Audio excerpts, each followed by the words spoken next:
नमस्कार। रिलेशनशिप की सीरीज में आज सजेशन नंबर 2 है। आपको शादी कैसे करना चाहिए। आजकल शादी करने का सिनेरियो पूरी तरह से बदल गया है। आजकल लोग डेस्टिनेशन वेडिंग करते हैं, जो अपने आप में बहुत बड़ी समस्या है ये। तो सबसे पहले देखते हैं कैसे। डेस्टिनेशन वेडिंग 3 तरीके से आपके जीवन में समस्या लेकर आई है। सबसे पहला, यदि आप आज से 15-20 साल पहले की बात देखते हैं तो जो शादियां होती थी वो घर में होती थी, अपने आसपास में। ज़्यादा से ज़्यादा सरकारी स्कूल बुक कर लिया जाता था। वहाँ पर दो अलग अलग परिवार के लोग मिलते थे, समाज के लोग होते थे जो एक दूसरे से बातें करते थे, जिससे पारिवारिक लेवल की जानकारियाँ आपको मिल जाती थी और बातचीत करने में भी एक तहजीब को बरता जाता था। आजकल चूंकि डेस्टिनेशन वेडिंग हो रही है, महंगी शादियां हो रही हैं, तो आप लिमिटेड लोगों को ही बुलाते हैं, जिसमें से ज़्यादातर लोग प्रोफेशनल लाइफ से जुड़े होते हैं। पर्सनल लाइफ वाले जो आपके सामाजिक स्तर के लोग हैं वो गिने चुने आ पाते हैं। दूर होता है, जहाँ आपका बॉर्न एंड ब्रॉटअप है उससे काफ़ी दूर होता है। ऐसे में आपको पारिवारिक लेवल की जो जानकारियां हैं, जो कल्चर है, वो सब पता नहीं चल पाता है और एक शादी जो हवा में चल रही है ऐसा हो जाता है, जिसके कारण आप पारिवारिक लेवल पे दो लोग नहीं जुड़ पाते हैं। सेकेंड चीज़, फाइनेंशियल इशू होने के कारण एक दूसरे की बॉन्डिंग भी अच्छी नहीं होती, क्योंकि हर लड़का लड़की चाहता है कि उसकी शादी बहुत धूमधाम से हो। आजकल इतना फैंटेसी की दुनिया है, इतना देख दिखावा की दुनिया हो गया। एक प्री वेडिंग फोटो शूट भी हम सोशल मीडिया पे इतने देखते हैं, तो हमारी भी इच्छा होती है। तो अगर प्री वेडिंग फोटो शूट ही देखा जाए तो आजकल 10 से 15 लाख रुपए की हो रही। तो जब आप लड़का लड़की चुनने जाते हो तो वहाँ पर ये देखते हो कि फाइनेंशियल कंडीशन एक दूसरे की कैसी है, आप वो शादी कर पाएंगे इतने धूमधाम से कि नहीं। ऐसे सिचुएशन में आप अच्छे पार्टनर चुन नहीं पाते हो। आप उस पार्टनर को चुनते हो जो फाइनेंशियल अच्छी हो, जिसके कारण आप कहते हैं ना, अपना हीरे को आप चुन नहीं पाते हो। आप फाइनेंशियल कंडीशन देखते हो कि बहुत अच्छी शादी हो, डेस्टिनेशन वेडिंग कर पाए, वो परिवार अफोर्ड कर पाएगा कि नहीं।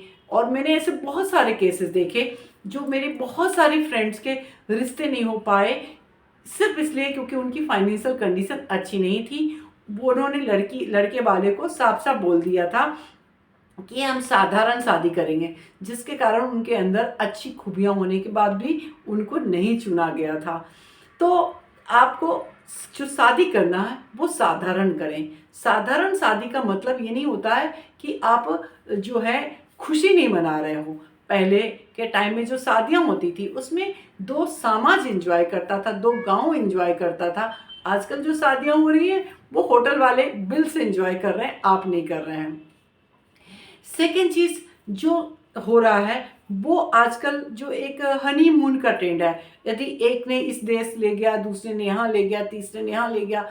पहले के ज़माने में आपके मम्मी पापा के टाइम में कोई हनीमून जैसा कोई चीज़ ही नहीं होता था।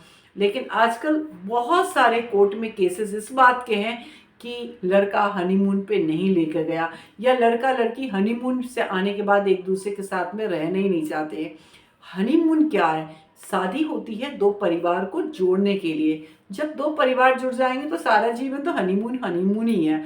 आप बहुत सारे ऐसे केसेस हैं जहां पर हनीमून से आने के बाद लड़के लड़कियों ने अपने घर में कहा कि हम साथ नहीं रहना चाहते हैं। तो शादी कैसे करें?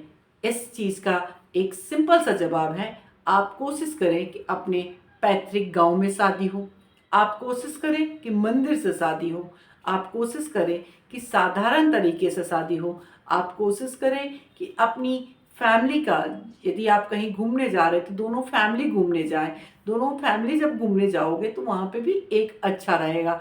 जब एक दूसरे के अंदर में बॉन्डिंग अच्छी हो जाएगी तो रिश्ते तो लंबे समय तक अपने आप चलेंगे।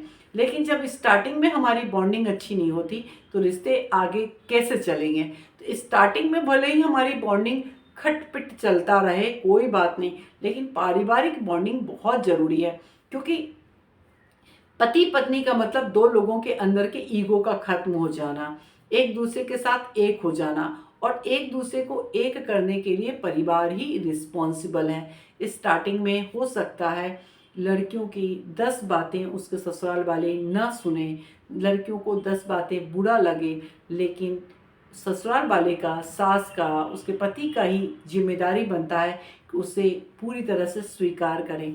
तो शादी बहुत साधारण तरीके से करें, अपने रिश्तेदारों के साथ में करें, अपने जो नियर डियर है, आपके स्कूल के लोग हैं, ऐसे लोगों को ज़्यादा बुलाएं जिससे आप अपने रूट से जुड़े रहें, और डेस्टिनेशन वेडिंग को ज़्यादा से ज़्यादा अवॉइड करें। सेकेंड चीज़, आप सोशल मीडिया पे आप जो डेस्टिनेशन वेडिंग के photo shoot, pre wedding shoot करवाते हो, सब सोशल मीडिया पे डालते हो। सोशल मीडिया पे डालने के बाद उसके लिंक्स पता चलते हैं, और फिर इस तरीके से हर एक इंसान का कुछ ना कुछ पास्ट होता ही है। कुछ ना कुछ तो रहता ही है, चाहे एक दिन का क्रश हो, चाहे कुछ भी हो, और फिर वो पास्ट फोटो किसने लाइक किया, फिर उसके ऊपर जासूसी करना, ऐसे करते करते और पता चलता है कि जो रिश्ता है उसका दही बन गया, उसका रायता बन गया, और पूरी तरह से वो रिश्ते खराब हो जाते हैं। मेरी नज़र से आप सिंपल शादी करें, किसी मंदिर में शादी करें, दावत दें अपने पैतृक गांव में, ऐसे में आप इंजॉय करोगे तो बहुत अच्छा आपको ब्लेसिंग्स भी मिलेगा लोगों का, और बहुत अच्छे से इंजॉय भी कर पाओगे। तो ये टिप्स नंबर 2 है एक अच्छे रिलेशनशिप के लिए, जिसे आप फॉलो करके अपने मैरिड लाइफ की शुरुआती दौर बहुत अच्छा बना सकते हो। नमस्कार।